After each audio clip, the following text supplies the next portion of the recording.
तर नमस्कार मित्रांनो, स्वागत आहे आपल्या एका नवीन व्हिडिओमध्ये. मित्रांनो, आजच्या व्हिडिओमार्फत आपण येत्या 24 डिसेंबर मैदानात आपला दुवादशी हिंद केसरी बकासूर आणि बिंजोडचा बादशाह मथुरा कोणत्या पायऱ्यासोबत पळणार याचीच अपडेट आपण आजच्या व्हिडिओमार्फत देणार आहोत. तर चला न थांबताच व्हिडिओला सुरुवात करूयात मित्रांनो. तर मित्रांनो, राहुलभाई पाटील यांचा मथुर हा मित्रांनो आपल्याला एक टॉपच्या पायऱ्यासोबत पळताना दिसणार आहे. तर तो टॉपचा पायरा नेमका कोणता? तर मित्रांनो, तो टॉपचा पायरा असणार आहे मित्रांनो कंदूरचा राजा. हा मित्रांनो कंदूरचा राजा पण आता सध्या टॉपलाच पळतोय. आणि राहुलभाई पाटील यांचा मथुर हा A1चा जोड आपल्याला मला वाटते की 100% तर नाही मित्रांनो, पण 90% मित्रांनो हा पायरा या मैदानात 24 डिसेंबरच्या मैदानात फिक्स आहे.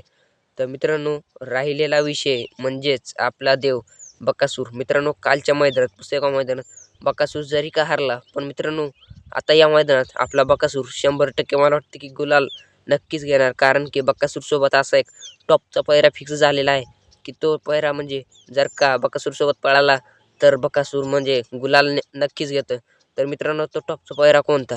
तर मित्रांनो, तो टॉपचा पायरा असणार आहे म्हणजेच गेल्या मैदानात पुसेगाव मैदानात 2 नंबरचा मानकरी झाला हा मित्रांनो.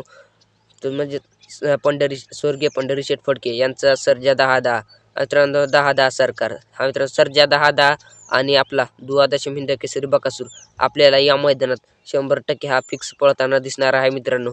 आणि मित्रांनो, हा व्हिडिओ आवडला असेल तर व्हिडिओला लाईक करा आणि आपल्या चॅनलला सबस्क्राईब करायला विसरू नका.